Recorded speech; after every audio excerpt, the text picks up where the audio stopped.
Hi friends, welcome back to my channel. நான் இன்றைக்கி சொல்ல போகிற ஆர்ஆர் மூவி. நம்ம பாட்டி காலத்துலலாம் ஏதாட்டும் ஒரு கட்டுக்கதை சொல்லி கேள்விப்பட்டிருப்போம். அந்த மாதிரி டெக்ஸாக்ஸில் அவங்க சொல்கிற புராண கதையை பேஸாக வச்சு தான் அந்த மூவி எடுத்திருக்காங்க. ஸ்டோரி வேறு லெவலாக இருக்கும். நீங்கள் என்னெல்லாம் எக்ஸ்பெக்டேஷன் பண்ணீங்களோ அதெல்லாம் அந்த மூவியில் பார்க்கலாம். நான் ஃபேமிலியாக மட்டும் பார்க்க முடியாது, அது ஏன்னு வீடியோ நடுவில் சொல்லியிருப்பேன். மறக்காமல் ஃபுல் வீடியோவும் பார்த்துருங்க. வாங்க இப்போமே ஸ்டோரிக்குள்ளே போயிடலாம்.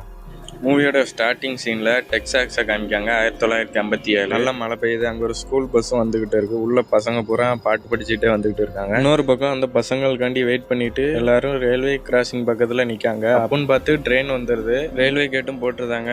கொஞ்ச நேரம் கழிச்சு அந்த ரயில்வே கேட் திரும்ப ஓப்பன் ஆகுது. இவங்க எல்லாரும் பார்த்துட்டு அந்த பஸ்ஸை நிப்பாட்ட கையை காமிச்சிட்டு இருக்காங்க. ஆனால் நல்ல மழை பெஞ்சதுனால அவங்களுக்கு கிளியராக பார்க்க முடியல. பஸ் ரயில்வே கிராசிங் பக்கத்தில் வந்த பிறகு தான் எல்லாரும் கவனிக்காங்க ட்ரெயின் வருது. ரெண்டும் ஒன்னோட மோதி ஆக்சிடென்ட் ஆயிருது. இந்த பஸ்ல இருந்து எல்லாரும் இறந்துட்டாங்கன்னு இந்த பக்கம் 2 பேரும் பேசிக்கிட்டு வராங்க. இது யாருன்னு பார்த்தா இவங்க தான் நம்ம ஹீரோயின். இவங்க பேரு மெலடி. பக்கத்துல இருக்க அவன் தங்கச்சி பேரு கிறிஸ்டல். இந்த ஆக்சிடென்ட்டை பத்தி கிறிஸ்டல் அவ அக்கா கிட்ட சொல்லிட்டு வரா. இவங்க அப்பாவுக்கு டிரான்ஸ்பர் கிடைச்சிருக்கும், அதனால இந்த ஊருக்கு வந்திருப்பாங்க. மெலடி கொஞ்ச நாள் ஹாஸ்பிட்டல்ல தான் இருந்திருப்பா.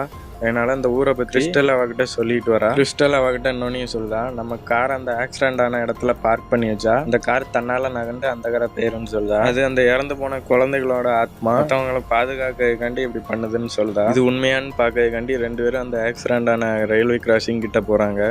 காரை நிறுத்திட்டு உட்காந்துருக்காங்க. மெலடி அந்த ரயில்வே கிராசிங்கை பார்த்துட்டு இருக்கும்போது ஒரு பொண்ணு தெரியுதா. அந்த பொண்ணு மெலடியை பார்த்துட்டு அங்கேருந்து ஓடுதா. அப்படி இந்த பொண்ணை பார்த்துக்கிட்டே இருக்கும்போது பிறத்த ஒரு லாரிக்காரன் ஆரன் அடிக்கான். இவங்க 2 பேரும் பயந்தே போயிருந்தாங்க. அதனால அந்த இடத்த விட்டு கிளம்பி வீட்டுக்கு போயிருந்தாங்க. மெலடியோட அப்பா மெலடியை பார்த்து எப்படி இருக்குன்னு நல்லா விசாரிச்சுக்கிட்டு இருக்காரு. பின்னாடியே அவங்க அம்மாவும் வந்துருந்தாங்க.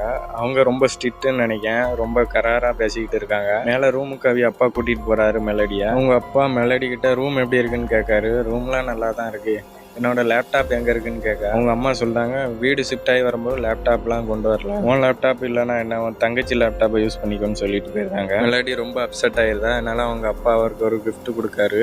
என்னன்னா ஒரு மொபைலு. இதை நான் தந்ததை அம்மா கிட்ட சொல்லிடாதன்னு சொல்லிட்டு அங்கேருந்து போறாரு. மெலடி அவள் திங்ஸை பூரா எடுத்து வச்சுட்டு இருக்கும்போது ஒரு டைரி கிடைக்கி. அந்த டைரியில அவள் ஹைக்கிங் போனது, தன்னோட பாய் ஃப்ரெண்டோட போட்டோலாம் இருக்கு. இப்போ ஃபிளாஷ்பேக்ல காமிக்காங்க. அவளோட பாய் ஃப்ரெண்ட் என்ன சொல்லிட்டானோ, உனக்கு ட்ரக்ஸ் வேணுமான்னு கேட்காங்க. 2 பேரும் ட்ரக்ஸ் எடுத்துக்கிட்டாங்க. அவளோட பாய் ஃப்ரெண்டு ஓவரா ட்ரக்ஸ் எடுத்ததுனால மூக்கொலியா ரத்தம் இருக்கு. அப்படியே கட் பண்ணாங்க. இங்க எல்லாரும் டின்னர் சாப்பிட்டுட்டு இருக்காங்க. மெலடியோட அப்பா என்ன சொல்றாருன்னா, தண்டவாள கன்ஸ்ட்ரக்ஷன் ஆரம்பிச்சு 3 வருஷம் ஆகும்போது இந்த டிசைனை கூட நாங்க பண்ணல, 50 வருஷம் முன்னாடியே டிசைன் பண்ணது, இப்பதான் கன்ஸ்ட்ரக்ஷன் வேலை ஆரம்பிச்சிருக்காங்கன்னு சொல்லுது. அது மட்டும் இல்லாம இந்த கன்ஸ்ட்ரக்ஷன் வேலை முடிய இன்னும் 40 வருஷம் ஆகும்னு சொல்றாரு. மெலடி அதுக்கு சொல்ற, தண்டவாளத்துல இருக்க பேயால எல்லாரும் பயந்துருப்பாங்கன்னு சொல்றா. அதுக்கு அவங்க அம்மா என்ன இப்படிலாம் பேசிக்கிட்டு இருக்கான்னு திட்டுதாங்க. மெலடி அதுக்கு நான் சும்மா ஜோக் தான் பண்ணேன்னு சொல்றா. அவங்க அம்மா மெலடி கிட்ட அடுத்தால என்ன பண்ண போறாங்க. அதுக்கு அவங்க அப்பா அந்த ஸ்கூல்ல நல்லா டான்ஸ் ஆட சொல்லி கொடுக்காங்கன்னு சொல்லுவாங்க. மெலடியோட அம்மா, நீ தான் நல்லா பேலே டான்ஸ் ஆடுவே, அதை வச்சு ஒரு டிகிரி வாங்கிடுன்னு சொல்றாங்க. பேலே டான்ஸ் ஆடி 5 வருஷம் ஆயிடுச்சு, இப்பெல்லாம் என்னால பேலே டான்ஸ்லாம் ஆட முடியாதுன்னு சொல்றேன். மெலடியோட அம்மா என்ன சொல்றாங்கன்னா, அந்த மாதிரி எதுவும் செஞ்சாதான் உன்னோட கெட்ட பழக்கம்லாம் மாறும்னு சொல்றாங்க. மெலடி நம்மளை குத்தி காட்டியே பேசுறாங்கன்னு அங்கிருந்து கிளம்பி போயிருதா. அன்னைக்கு நைட் ஆகுது. கிறிஸ்டல் மெலடியை யாருக்கும் தெரியாம ராத்திரி பார்ட்டிக்கு கூட்டிட்டு போறாங்க. கிறிஸ்டலோட ஃப்ரெண்டு பேன் ஒருத்தன் இருக்கான். அவனை மெலடி கிட்ட அறிமுகப்படுத்தி மெலடி பேன் கிட்ட பாத்ரூம் எங்க இருக்குன்னு கேட்கான். பாத்ரூம் கிச்சன் பக்கத்துல இருக்குன்னு சொல்றா. மெலடி பாத்ரூமுக்கு போறா. கிறிஸ்டல் என்ன சொல்றானா, இது என்னோட அக்கா, பார்த்து நடந்துக்கோன்னு சொல்லிட்டு போறா. ஒரு வழியா பாத்ரூமை கண்டுபிடிச்சு வருதா. கதவை தட்டினா உள்ள யாரும் இருக்காங்க. பின்னாடியே ஒருத்தன் சிகரெட்டோட வரான். இவன் பேர் தான் மெச்சி. அவன் மெலடி கிட்ட சிகரெட் வேணுமான்னு கேட்கான். அதெல்லாம் ஒன்றும் தேவையில்லைன்னு சொல்லிடலாம். உள்ள இருந்தவா வெளில வரா. இவ உடனே உள்ள கதை அடைச்சிட்டு போயிருந்தா. மேட்ச் பின்னாடி பேன் நிக்கான். என்ன ப்ரோ அவளை டிஸ்டர்ப் பண்ணாத ப்ரோன்னு சொன்ன உடனே மேட்ச் அங்கிருந்து போயிருந்தான். வந்தவா சும்மா இல்லாம பாத்ரூம் பூரா வாந்தி எடுத்துட்டு போயிருக்கா. மெலடி பார்த்த உடனே கையை மட்டும் வாஷ் பண்ணிட்டு டவல்ல தொடச்சிட்டு அங்கிருந்து போயிருந்தா. இன்னொரு பக்கம் மெலடி சோகமா உட்காந்துட்டு இருக்கும்போது ஒருத்தி வந்து அவன் மேல மோதுதா. அவ யாருன்னு பார்த்தா அந்த பாத்ரூம்ல வாந்தி எடுத்துட்டு போனால அவ தான் இருக்கா. அவ என்ன கேட்கானா, நீ மெலடி தானே, நீனும் பாய் ஃப்ரெண்டா அதிகமா ட்ரக்ஸ் எடுத்து சாகுத நிலைமைக்கு போயிட்டீங்களாமே, அப்போ அது உண்மைதானா அப்படின்னு கேட்டுட்டு அங்க இருந்து போறான். மெலடி கோவத்தோட கிறிஸ்டல்கிட்ட போய் கேட்கா, இதை பூரா சொன்ன நீ தானு. மெலடி அதுக்கு சாரியும் கேட்டுதா. அதுக்கப்புறம் மெச்சு என்ன பண்ணானா, எல்லாரும் ரைட்டுக்கு வரீங்களான்னு கேட்டு எல்லாரும் கார்ல ஏறி அந்த ரயில்வே ட்ராக்குக்கு போறாங்க. மெச்சி காரை வேகமா ஓட்டி கொண்டு ரயில்வே கிராசிங் மேலேயே காரை நிப்பாட்டுதான். மெச்சி என்ன பண்ணிட்டான்னா, அந்த ஆவியோட ஃபிங்கர் பிரிண்ட் எடுக்கண்டி காருக்கு பிறத்த பவுடரை தட்டிக்கிட்டு இருக்கான். கொஞ்ச நேரத்திலேயே ட்ரெயின் அந்த பக்கம் இருந்து வருது. இவங்கெல்லாம் அலறுதாங்க. மெச்சி காரே எடுக்க மாட்டாங்க. ட்ரெயின் பக்கத்துல வந்துடுது. மெலடி கண்ணுக்கு ஏற்கனவே பார்த்த பொண்ணு தெரியுதா. அந்த பொண்ணை பார்த்துக்கிட்டே கத்திக்கிட்டே இருக்கா. உடனே கார் தன்னால மூவ் ஆகி அந்த சைடு போயிடுது. இங்கே எல்லாரும் பயந்து போயிருந்தாங்க. மெச்சை போட்டு எல்லாரும் திட்டிக்கிட்டு இருக்காங்க. மெலடி என்ன சொல்லுதானா, அந்த பொண்ணை யாராட்டு பார்த்தீங்களான்னு கேட்டுக்கிட்டு இருக்கா. மெச்சி கிறிஸ்டல் கிட்ட உங்க அக்கா என்ன லூஸ் ஆகிட்டான்னு கேட்கான். அந்த பக்கம் மெலடி அந்த பொண்ணை யாரும் பார்க்கலையான்னு சொல்லிட்டு போய் பார்க்க போறான். கிறிஸ்டல் மெச்ச கண்ணத்திலே அரைஞ்சிட்டு அவ பின்னாடி எல்லாரும் போறாங்க. அந்த சின்ன பொண்ணு மெலடியை பார்த்த உடனே அந்த பில்டிங் உள்ள ஒரு ஓட்டை இருக்கு, அது வழியா உள்ள போயிருது. எல்லாரும் மெலடியை பார்த்து இந்த இடம் ரொம்ப ஆபத்தான இடம், இங்கே எதுக்கு வந்திருக்குன்னு கேட்டுக்கிட்டு இருக்காங்க. மெச்சி என்ன பண்ணானா அந்த பில்டிங்கை பார்த்து மிஸ்டர் பிரவுன் கத்திக்கிட்டு இருக்கான். அவர் யாருடானா அங்கே வேலை பார்த்துக்கிட்டு இருந்த ட்ரெயின் கண்டக்டர். அந்த ஆக்சிடென்ட்டுக்கு அவர் தான் காரணம்னு சூசைட் பண்ணி தூக்கில் தொங்கி இறந்து போயிட்டார். மெச்சி என்ன சொல்லுதானா, அவர் தான் எல்லாரையும் பயமுறுத்திக்கிட்டு இருக்காருன்னு கிண்டல் பண்ணிக்கிட்டு இருக்கான். இடத்தையே ஒரு வயசான ஆளு குடி போதையில நல்ல போதையில தள்ளாடிட்டு நிற்காரு. மெச்சி என்ன சொல்லுதானா, நல்லா குடிச்சா இவரை மாதிரி குடிகாரரா ஆயிடலாம் ஒரு நாள் அப்படின்னு சொல்லிட்டு கிண்டல் பண்ணிட்டு இருக்கான். அதுக்கப்புறம் எல்லாரும் அங்கேருந்து கிளம்பி போயிருந்தாங்க. அப்படியே கட் பண்ண ஃபிளாஷ்பேக் காமிக்காங்க. மெலடியும் அவனோட பாய் ஃப்ரெண்டும் ஆபத்தான நிலைமையில ஆம்புலன்ஸ்ல போயிட்டு இருக்காங்க. அப்படியே கட் பண்ண அந்த பக்கம் மெலடி தூக்கத்துல இருந்து எழுந்திரிச்சு ஸ்கூலுக்கு ஃபர்ஸ்ட் நாள் போயிட்டு இருக்கா. வந்த முத நாளே மெலடிக்கு கவுன்சிலிங் கொடுக்காங்க. அங்க ஒருத்தர் இருக்காரு, அவர் பேர் தான் டக். போய் அவர் முன்னாடி போய் உட்காருதா. பக்கத்துலேயே ஒரு போட்டோ வச்சிருக்காரு அவங்க பசங்க. மெலடி கேட்க அவங்க ஒய்ஃப் இல்லையான்னு கேட்க, ஒய்ஃப் வந்து பக்கத்து வீட்டுக்காரனோட ஓடி போயிட்டான்னு சொல்லுதான் அந்த டக். மெலடி கேட்க, நீங்க எப்படி இவ்வளவு உண்மையா பேசுங்கன்னு கேட்க, அவங்க அம்மா அப்பா உன்னை பத்தி எல்லாம் சொல்லிட்டாங்க, அதனாலதான் நான் என்ன நீ நம்பணும் இல்லையா, அதனாலதான் நான் உண்மையா சொல்லுதான்னு சொல்லுவான். இதுதான் தெரியுது மெலடியும் அவன் பாய் ஃப்ரெண்டும் ட்ரக்ஸ் எடுத்துக்கிட்டாங்க. அதுல அவர் பாய் ஃப்ரெண்ட் மட்டும் செத்துட்டான். இவ எப்படியே பொழைச்சி வந்துட்டா. என்ன கேட்காருன்னா, அடுத்தால உனக்கு என்ன கிளாஸ்ன்னு கேட்காரு. இங்கிலீஷ்ன்னு சொல்ல, நானும் அங்கதான் வரேன் அப்படின்னு 2 பேரும் கிளாஸுக்கு போறாங்க.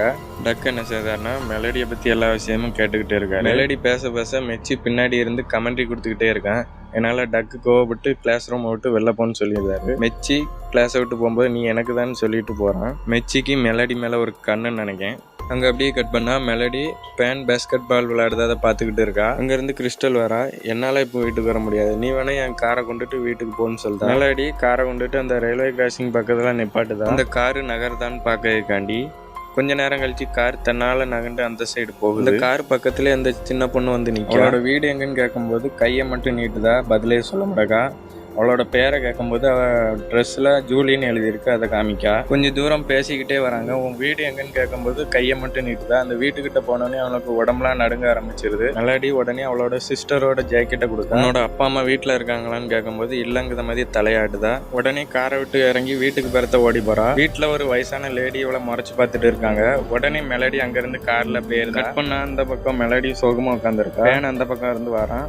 மெலடி கிட்ட பேச்சு கொடுக்க பார்க்க மெலடி பேச மாட்டாங்க. என்ன சொல்றானா, என்னோட தம்பியும் மர்மமான முறையில் இந்த ஸ்கூல்ல தான் இறந்து கிடந்தான்னு சொல்ல, மெலடி உடனே ஐம் சாரின்னு சொல்லி பேசிக்கிட்டாங்க. அந்த சீன் அப்படி கட் பண்ணா மெலடி இங்க தண்டவாள தொழியா நடந்து வந்துகிட்டு இருக்கா. எங்கடா போறான்னு பார்க்கும்போது அந்த ஜூலிங்கிற பொண்ணு ஒரு இடத்துல ஓடி போய் ஒளிஞ்சு விடுவா தெரியுமா, அந்த இடத்துக்கு தான் நம்ம மெலடி வந்திருக்கா. உள்ள போய் ஒவ்வொரு இடமா தேடிக்கிட்டு இருக்கா. அப்படி தேடிக்கிட்டு இருக்கும்போது ஒரு கபோர்டுல இந்த ரயில்வே ட்ராக்கை பத்தி ஏதோ ஒரு பேப்பர் கிடைக்கி அந்த பேப்பரை எடுத்து வச்சுக்கிட்டு இருக்கும்போது பெறத்த இருந்து ஒரு கேப்பு போட்ட முகமே தெரியாத ஒரு ஆள் வந்து மெலடியை பிடிக்க பார்க்கான். அவ வெளில ஓடி வந்துருந்தா. வெளில வந்த உடனே அதுல ஒரு பேப்பரை மெச்சு பிடிங்கி வச்சுக்கிட்டு தான் 2 பேரும் சண்டை போட்டுக்கிட்டு இருந்தாங்க. பேப்பர் ஒன்றும் வேண்டான்னு மெலடி அங்கிருந்து வாரா. மெச்சி உடனே அவளை பிடி ட்ரெயின்குள்ள வச்சு கெடுக்க பார்க்கான். இந்த குடிகாரம் ஒருத்தன் இருந்தான் தெரியுமா, அவன் வந்து பேச்சு கொடுத்தோடனே மெச்சி மெலடியை விட்டுருதான். மெலடி அங்கிருந்து தப்பிச்சு ஓடி வந்துருதான். அந்த மெலடியை துரத்தின கருப்பு உருவம் மெச்சை பார்த்துக்கிட்டே இருக்கு. அன்னைக்கு நைட் ஆயிருது. மெச்சும் இந்த பார்ட்டியில ஒருத்தி குடிச்சிட்டு வாந்தி எடுத்திருப்பா தெரியுமா, அவளும் 2 பேரும் இருக்காங்க. குடும்பத்தோட இந்த வீடியோவை பார்க்கக்கூடாது நீ ஏன்னு சொன்னேன்னு இப்போ உங்களுக்கு சொல்லுது. R-rated மூவி இது. அது மட்டும் இல்லாம அந்த சென்சார் சீன் தான் இப்போ காருக்குள்ள ஓடிக்கிட்டு இருக்கு. வெளில அந்த கருப்பு உருவம் நினைச்சு யாரோ வெளில நிக்காம போறான். 2 பேரும் சண்டை போடுதாங்க. மெச்சி செத்துருதான். உள்ள இருந்தவ அலறிக்கிட்டே இருக்கா. அவளையும் சங்க பிடிச்சி சங்கிலே ஒரு குத்து. அவளையும் இறந்து போயிருந்தாங்க 2 பேரும். அங்க கட் பண்ணா அடுத்த நாள் ஆகுது. மெலடியும் மெலடியோட ஃப்ரெண்ட்ஸும் அங்க கயிறு மேல ஏறி பார்த்துட்டு இருக்காங்க. மெலடி ஏறும்போது மேல ரத்தத்துல ஏதோ எழுதி இருக்கு. மெலடி அதை பார்த்து பயந்து கீழே விழுந்துருந்தா எல்லாரும் பதறி போய் வராங்க. ரயில்வே ட்ராக்ல நடந்ததையும் இப்போ ரத்தத்தால எழுதி இருக்கிறதையும் எல்லாத்தையும் மெலடி டக்கு கிட்ட சொல்லிக்கிட்டு இருக்கா. டக்கு நம்பவே மாட்டேக்காரு. கிறிஸ்டல் வந்து மெலடியை அங்க இருந்து கூட்டிட்டு போறா. அவங்க 2 பேரும் கார்ல போயிட்டு இருக்கும்போது கிறிஸ்டல் என்னோட ஜாக்கெட் எங்க அதை அந்த பொண்ணு கிட்ட கொடுத்துட்டேன்னு அவங்க வீட்டுக்கு போறாங்க. அங்க என்னடா அந்த ஓல்டு லேடி எங்க யாரும் அந்த மாதிரி இல்லை, என்னோட தங்கச்சி அவ இறந்து பல வருஷம் ஆயிட்டுன்னு சொல்லி திட்டி அனுப்பிடுதா. மெலடி திரும்ப வந்த உடனே பார்க்க கிறிஸ்டலை காணும். பேன் தான் வந்து நிக்கான் கார்ல. மெலடிய பேன் வந்து மெலடி வீட்டுல கொண்டு விட்டுட்டு போறான். மெலடி வீட்டுக்கு வந்தோடனே டக்கு அங்க உட்காந்துருக்கான். அவ அம்மாட்ட இன்னைக்கு நடந்த அப்புறம் போட்டு கொடுத்துட்டு இருக்கான். மெலடி கோவப்பட்டு இதனாலதான் உங்க பொண்டாட்டி உங்களை விட்டுட்டு போயிட்டான்னு ரூமுக்கு ஓடி போயிருந்தா. டக்கு மெலடி வீட்டுல இருந்து வந்துருந்தாரு. டக்கு மெலடியை பத்தி யோசிச்சுக்கிட்டே கார்ல போய் அந்த ட்ராக் முன்னாடி போய் நிக்காரு.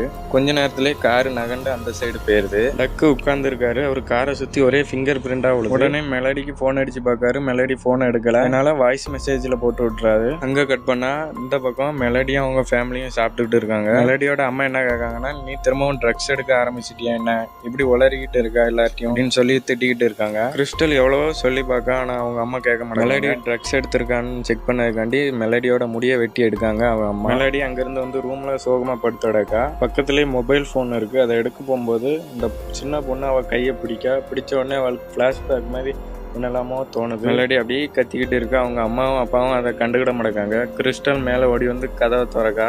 ஒரு முக்கில் அழுதுகிட்டே உட்காந்துருக்கா. கண்ணாடியில் வேற ரத்தத்தில் ஹெல்ப் மீன்னு எழுதியிருக்கு. பார்த்தோன்னே கிறிஸ்டல் ரொம்ப பயந்து போயிருதா. மெலடி என்ன சொல்லுதானா, ட்ரக்ஸ் அதிகமாக எடுத்ததுனால என்னால் இறந்து போன எல்லாரையும் பார்க்க முடியுதுன்னு சொல்லிக்கிட்டு இருக்கா. ஜூலிங்கிற பொண்ணு என்கிட்ட ஹெல்ப் கேட்கான்னு சொல்லுதா. ரெண்டு பேரும் அழுதுகிட்டே கட்டி பிடிச்சி விடுதாங்க. அப்படியே கட் பண்ண அந்த பக்கம் டக்கு ரயில்வே கிராசிங்ல நடந்த ஆக்சிடென்ட்டை பத்தி கம்ப்யூட்டர்ல செக் பண்ணிட்டு இருக்காரு. வெளில ஏதோ சத்தம் கேட்குன்னு அங்கிருந்து போய் பார்க்காரு. வெளில ஒருத்தரும் இருக்க மாட்டாங்க. பின்னாடியே அந்த கருப்பூர்வம் அவர் ரூமுக்குள்ள போயிருது. டக்கு போய் உள்ள பார்க்கும்போது யாரோ வெள்ளை துணியை போத்திட்டு படுத்து கிடக்க மாதிரி இருக்கு. அதை கரெக்டா எடுக்க போவார். ஃபோன் கால் வருது. அதை பேசிக்கிட்டே இருக்கும்போது அந்த கருப்பூர்வம் முடி வெட்டுத கத்தியை வச்சு அவர் காலை கிழிச்சு விட்டுருது. அவர் அங்கிருந்து தப்பிக்க பார்க்காரு. ஆனா முடியல. அந்த கருப்பூர்வம் பின்னாலே வந்து அந்த கத்தியை எடுத்து முதுகுலே கிழிச்சு அவரை அதுக்கு அடுத்த நாளாவது மெலடி கம்ப்யூட்டர்ல அந்த ஆக்சிடென்ட்டை பத்தி செக் பண்ணிட்டு இருக்கா. ஆனா அந்த கம்ப்யூட்டர்ல அப்படி ஒரு ஆக்சிடென்ட் நடந்ததாவே தெரியல. அந்த ஆக்சிடென்ட்டை பத்தி ஒரு ஆர்டிகல் கூட இல்ல. தேடிக்கிட்டே இருக்கும்போது இன்னொரு விஷயத்தை கவனிக்க, ரயில்வே ஸ்டேஷன்ல இருக்க ரயில்வே கண்டக்டர் தான் ஜூலியோட அப்பா. இறந்து போன ஜூலியோட அக்கா பேரு மேரி. அவ தான் அந்த வயசான முன்னாடியே பேன் வந்து நிக்கான். இவ ஒரு நிமிஷம் பயந்துருதா. பேன் மெலடி கிட்ட என்ன செய்யுதுன்னு கேட்க, ஒன்னும் இல்லன்னு அவ சொல்லியிருந்தா. பேன் வந்து எங்கேயாட்டு வெளில போலாமான்னு கேட்கறதுக்கு நைட்டு 10 மணிக்கு ரயில்வே கிராசிங் வந்துருன்னு சொல்லியிருந்தா. அங்கே அப்படி கட்டாவது. மெலடி இப்போ எங்கே வந்திருக்காங்கன்னா ஜூலியோட அக்கா வீட்டுக்கு தான் வந்திருக்காங்க. இவங்க பேர் தான் மேரி. மெலடி மேரி கிட்ட ஜூலியை பற்றி ஒவ்வொன்றா கேட்க ஆரம்பிக்காங்க. அன்னியன் படத்தில் வர அன்னியன் மாதிரி ஜூலியை பற்றி கேட்டோடனே அவங்க கோவமாயிருந்தாங்க. மெலடியை அங்கேருந்து வெளில போன வெட்டி விட்டுதாங்க. அங்கே கட் பண்ணா மெலடி இங்கே ஜூலியோட கல்லறையை தேடிக்கிட்டு இருக்கா. ஒரு வழியா ஜூலியோட கல்லறையை கண்டுபிடிச்சிட்டா. மெலடி கண்ணை மூடி திறக்கக்குள்ள கிறிஸ்டலோட ஜாக்கெட் அவ கல்லறை பக்கத்தில் இருக்கு. உடனே பயந்து போய் பின்னாடி மக்க போறா. பின்னாடி குழியில தவறி விழுந்துருதா. அவ விழுந்த இடத்துல இருந்து சைடில் திரும்பி பார்க்க அந்த ஜூலிங்கிற பொண்ணு படுத்து அடக்க. அவ கையை பிடிக்க அப்ப எல்லா பிளாஷ்பேக்கும் வந்துட்டு குழிக்குள்ள சும்மா பெட்டியை வச்சுதான் அடக்கம் பண்ண மாதிரி பிளாஷ்பேக் காட்டுது. அதுக்கப்புறம் 2 போலீஸ்காரங்க அவளை தூக்கி விட்டுதாங்க மேல. இந்த 2 போலீஸ் ஆபீசரும் மெலடியை விசாரிக்கன்னு சொல்லி போலீஸ் ஸ்டேஷன் கூட்டிட்டு போறாங்க. அங்க ஒரு போலீஸ் ஆபீசர் மெலடி கிட்ட, மெச்ச என்ன பண்ண, கூட இருந்த பொண்ணு என்ன பண்ண, அவங்க 2 பேர்த்தையும் நேரத்துல இருந்து காணும், நீ தான் மெச்ச கடைசியா பாத்திருக்க, அவங்களை என்ன செஞ்சுன்னு கேட்டுக்கிட்டு இருக்கான். மெலடி நான் ஒன்னும் செய்யலன்னு சொல்லிக்கிட்டு இருக்கா. அப்பவும் கரெக்டா மெலடியோட அப்பா அம்மா வந்துடுறாங்க. மெலடியோட அப்பா அம்மா கிட்ட தனியா பேசணும்னு சொல்லிட்டு அந்த போலீஸ் ஆபீசர் மெலடியை வெளில அனுப்பியிருந்தாரு. மெலடி வெளில உட்காந்துருக்காங்க. அப்பவும் யாரோ பேசுறது சத்தம் கேக்கு. மெலடி போய் பார்க்கும்போது அந்த குடிகாரர் உட்கார்ந்துருக்காரு. இவர் பேர் தான் இல்ல. அவர்கிட்ட இந்த ஆக்சிடென்ட்டை பத்தி மெலடி கேட்க ஆரம்பிக்கா. அவரு எனக்கு தெரியாதுன்னு சொல்றாரு. உங்களை பத்தி எனக்கு எல்லாம் தெரியும், நீங்க தான் அப்ப மேயரா இருந்தீங்க, அந்த குழந்தைகளுக்கு எல்லாம் என்னாச்சுன்னு கேட்க அவரு உண்மையை பூரா சொல்ல ஆரம்பிக்காரு. இந்த ரயில்வே கிராசிங்ல ஆக்சிடென்டே நடக்கலன்னு சொல்லுதாரு. இது எல்லாமே ஒரு கட்டுக்கதைன்னு சொல்றாரு. இந்த ஹைவே ப்ராஜெக்ட் ஆரம்பிச்சதுல இருந்து ஒவ்வொரு குழந்தைகளா காணாம போயிட்டு இருக்காங்க. அதனாலதான் இப்படி ஒரு கட்டுக்கதையை பரப்பணும்னு சொல்றாரு. அது மட்டும் இல்லாம இதெல்லாம் ஆரம்பிச்சது அந்த ரயில்வே ஸ்டேஷனை இடிக்கன்னு சொன்னதுக்கு அப்புறம் தான் சொல்றாரு. இதை பத்தி மிஸ்டர் பிரவுன், அதாவது அந்த ரயில்வே கண்டக்டர்கிட்ட கேட்கும் போது அவர் பதிலே சொல்ல மாட்டான்ட்டாரு. அதனால ஏதோ பிரச்சனை ஏற்பட்டு அவர் தூக்குல போட்டாங்கன்னு சொல்றாரு. மெலடி அந்த சின்ன பசங்களோட பாடி கிடைச்சுதான்னு கேட்காரு. அதுக்கு அவரு தெரியாதுன்னு சொல்றாரு. மெலடி அங்க இருந்து திரும்ப போறா. அப்ப அந்த சின்ன குழந்தை அங்க மாக்க போகுது. இவாளும் அந்த சின்ன குழந்தை பெருத்தா ஓடி போறா. அந்த குழந்தை பாத்ரூமுக்கு நேரா போகுது. அங்க போய் தேடி பார்க்க, ஆனா பாத்ரூம்ல இல்ல. திரும்பி பார்த்தா அந்த சின்ன பொண்ணு அங்க நிக்கா. அங்க நின்று ஏதோ எழுதுத மாதிரி இருக்கு. இந்த பக்கம் கண்ணாடியில சிஸ்டர்னு எழுதி இருக்கு. மெலடி அதை போன்ல போட்டா பிடிச்சு கொடுத்தா. இது அங்க உள்ள ஆபீசர்ட்ட அவங்க அப்பா அம்மாட்டையும் சொல்லுதா. ஆனா அவங்க கேட்க மாட்டாங்க. அந்த பக்கம் இருந்து ஒரு ஆபீசர் டக்கு இறந்து கிடக்காரு ஸ்கூல்ல அப்படின்னு சொல்றாரு. உடனே மெலடி இங்க இருந்து ஓடி வீட்டுக்கு கிளம்பி போறா. மெலடியை பிடிக்காண்டி போலீஸ்காரங்க பெருத்தாலேயே துரத்திட்டு வராங்க. அப்படி கட் பண்ணா இந்த பக்கம் கிறிஸ்டல் பாத் டப்ல குளிச்சுக்கிட்டு இருக்கா. அந்த கருப்பூர்வம் ஷார்ட் கன் எடுத்து அவன் மேல யூஸ் பண்ணுது. அவ உடனே மயங்கி விழுந்துருதா. கொஞ்ச நேரத்திலேயே மெலடி வீட்டுக்கு வந்துருதா. மேல போய் பார்க்க ஒருத்தரும் இருக்க மாட்டாங்க. அவங்க அம்மா கரெக்டா வந்துருந்தாங்க. மெலடியா அவங்க அம்மா பிடிச்சி தரன்னு இழுத்துட்டு ரூமுக்குள்ள போறாங்க. உடனே அவ செல்லுல பிடிச்ச போட்டோவை அதை பார்த்துட்டு நீ என்ன ட்ரக்ஸ் அடிச்சிருக்கியான்னு சொல்லி இந்த ரூம்லயே பூட்டிட்டு போயிருந்தாங்க. இந்த பக்கம் இருந்து மெலடி கத்திக்கிட்டே இருக்கா. கண்ணாடிக்கு வெளில அந்த சின்ன பொண்ணு இருக்கு. மெலடி ஹைக்கிங் போறதுக்கு ஒரு சுத்தியல் ஒண்ணு வச்சிருப்பா. அதை வச்சு கண்ணாடியை உடைச்சு வெளில தப்பிச்சு போறா. மெலடி இப்ப எங்க வந்திருக்காங்க, அந்த ரயில்வே ட்ராக் கிட்ட தான் வந்திருக்கா. காரை நிறுத்தி ஜூலின்னு கத்திக்கிட்டு இருக்கா. கார் கொஞ்சம் கொஞ்சமா நகண்டு முன்ன போது பெறத்தை பார்த்து அந்த சின்ன குழந்தைகளோட ஆமாலாம் தெரியுது. மெலடி காரை காரை விட்டு கீழே இறங்குது. சுற்றி அந்த ஆக்சிடென்ட்ல இறந்து போன சின்ன குழந்தைகளோட ஆவி நிக்கி. அதில் ஜூலியும் நிக்கா. ஜூலி கையை நீட்டுதா, மெலடியும் கையை கொடுக்கா. இப்போ ஃபிளாஷ்பேக் காமிக்காங்க. இப்போ அந்த ஸ்கூல் பஸ்ஸில் மெலடியும் இருக்கா. போயிட்டு இருக்கும்போது ரயில்வே கேட் போட்டிருக்காங்க. ஸ்கூல் பஸ்ஸை ஓட்டிட்டு இருந்த லேடி இப்போ கீழே இறங்கி போய் பார்க்காங்க. ட்ரெயின் வருது அறிகுறியே இல்ல. திரும்ப பஸ்ஸுக்குள்ள வரும்போது அந்த ரயில் கண்டக்டர் அந்த லேடிய கழுத்தை நெரிச்சு கொண்டுறோம். அந்த பஸ்ஸை ஜூலியோட அப்பா ரயில் கண்டக்டர் தான் ஓட்டிட்டு போறாரு. அதோட அங்க பிளாஷ்பேக் கட் ஆகுது. மெலடி பிளாஷ்பேக்ல இருந்து வந்திருந்தாங்க. அந்த சின்ன குழந்தைகள் பூரா ஏதோ ஒரு இடத்துக்கு போயிட்டு இருக்காங்க. மெலடியும் பின்னாடியே போறா. இந்த ரயில்வே ஸ்டேஷன் கீழே ஒரு பேஸ்மெண்ட் இருக்கு. அதை மறைச்சு வேற வச்சிருக்கு. அதுக்குள்ள போயிட்டு இருக்கா மெலடி. அதே நேரம் வெளில மெலடி வர சொன்ன டயத்துக்கு பேனும் வந்துருந்தான். அங்க அப்படி கட் பண்ணிருந்தாங்க. இப்போ உள்ள மெலடி போய்கிட்டே இருக்காங்க. ஒரு இடத்துல கிறிஸ்டலை கட்டி போட்டு வச்சிருக்காங்க. மெலடி அங்க இருக்க லேம்ப எரிய வச்சது இந்த இறந்து போன குழந்தைகளோட எலும்பு கூட அங்க கிடக்கு. மெலடி உடனே அங்க இருந்து தப்பிக்கணும்னு கிறிஸ்டலை கம்பி வச்சு கட்டி வச்சிருக்கு. இந்த கம்பியை பூரா எடுத்து அவ ட்ரெஸ்ஸே இல்லாம இருக்கா. அதனால அவளோட ஜாக்கெட்டை கொடுக்க அங்க இருந்து போகும்போது அந்த கருப்பு உருவம் வந்துருது. கையில வச்சிருந்த சுத்தியலால ஒரே போடு. கையில வச்சு சுத்தியலால அடிச்சுட்டு அங்க இருந்து ஓடுதாங்க. ரெண்டு பேரும் ஓடி ஒரு ரூம்குள்ள போய் ஒளிஞ்சு கொடுத்தாங்க. அந்த கருப்பு உருவம் அங்க இருந்து போற வரைக்கும் இவங்க காத்துக்கிட்டு இருக்காங்க. பின்னாடி ஒரு ஷாக்ல மெச்சி அந்த கேர்ள் ஃப்ரெண்டு ரெண்டு பேரோட பாடி இருக்கு. கிறிஸ்டல் பார்த்து பயந்த அலர். இந்த கருப்புருவம் எலக்ட்ரிக் சாக்கரை வச்சு ரெண்டு பேருக்கும் கரண்ட் கொடுக்கு. ரெண்டு பேரும் மயங்கிருந்தாங்க. மெலடி மெதுவா கண்ணை திறந்து பார்க்க அங்க இருந்து பேன் வரான். மெலடி கையில கட்டி இருக்கு கம்பியை பேன் எடுத்து விட்டுக்கிட்டு இருக்கு. இந்த கருப்புருவம் பெரிய கடப்பாரை எடுத்து பேன் நெஞ்சிலேயே குத்திடுது. பேன் அந்த இடத்துல இறந்துருதான். இந்த கருப்புருவம் ஊசி வச்சுட்டு மெலடியோட வாயை தைக்கிறதுக்கு பக்கத்துல வருது. மெலடி கோவத்துல அந்த கருப்பு உருவத்தை அடிக்க ஆரம்பிக்கா. இந்த கருப்பு உருவத்தோட மாஸ்க் கிழிஞ்சிருது. யாருன்னு இந்த வயசான லேடி. மெலடி கிட்ட மேரி என்ன சொல்லிட்டு இருக்கானா, நீ மட்டும் இந்த ஊருக்கு வராம இருந்தா அந்த உண்மை பூரா வெளில தெரிஞ்சிருக்கா, நீ கொல்லாம விட மாட்டேன்னு சொல்லிட்டு இருக்கா. அப்படியே பிளாஷ்பேக் காமிக்காங்க. மேரி கண் முன்னாடியே அவங்க அப்பா மேல ஊர் மக்கள் எல்லாம் சந்தேகப்பட்டு அவரை தூக்கில தொங்க விட்டுதாங்க. மேரி இப்போ உண்மையை பூரா சொல்ல ஆரம்பிக்க. அந்த ரயில்வே ஸ்டேஷனை இடிக்காம இருக்காக்கும், இந்த ஹைவே ப்ராஜெக்ட் நடக்காம இருக்காக்கும், யாராட்டி இறந்து போனா அந்த ப்ராஜெக்ட் பூரா அப்படியே நின்றோன்னு சொல்லி தான் அவங்க அப்பா எல்லாத்தையும் கடத்திட்டு போயிருப்பாரு. மெலடி கேட்க உங்க தங்கச்சி ஜூலியே அவர் கொண்டிருக்காரு. இப்போ அடுத்தால ஒரு பிளாஷ்பேக் காமிக்காங்க. ஜூலி ரொம்ப வாய் பேசுறதுனால நானே அவ வாயை தச்சிட்டேன்னு சொல்றா. மெலடி நீலாம் ஒரு அக்காவான்னு சொல்லி திட்டிக்கிட்டு இருக்கா. ரெண்டு பேரும் சண்டை போட்டுட்டு இருக்காங்க. மெலடி கீழே இருந்து எடுத்த எலக்ட்ரிக் ஷாக்கை வச்சு மெலடி மேரிக்கு எலக்ட்ரிக் ஷாக் கொடுக்கா. மேரி அங்கேயே மயக்கம் போட்டு விழுந்துருதா. மெலடி இப்போ கிறிஸ்டலை தேடிக்கிட்டு இருக்கா. கிறிஸ்டல் கீழே கட்டி போட்டு வச்சிருக்காங்க.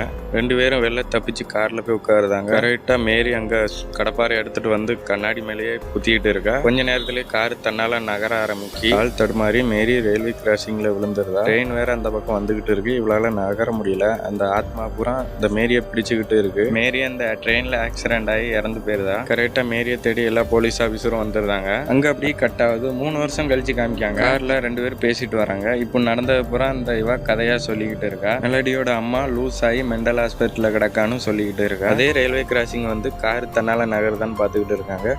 காரும் தன்னால நகருது. பிறத்த கண்ணாடியில் யாரோ தெரிந்தாங்கன்னு பார்க்கும்போது அந்த ரயில்வே கண்டக்டர் தான் உட்காந்துருக்கான். இந்த மூவியை அப்படியே முடிச்சிருந்தாங்க. இந்த மூவியோட பேரு ஃபிங்கர் பிரிண்ட் 2006ல் வந்தது. இந்த வீடியோ பிடிச்சிருந்தா லைக் பண்ணுங்க, ஷேர் பண்ணுங்க, சப்ஸ்கிரைப் பண்ணுங்க. வேற எதுவும் மூவி ரிவ்யூ பண்ணோன்னா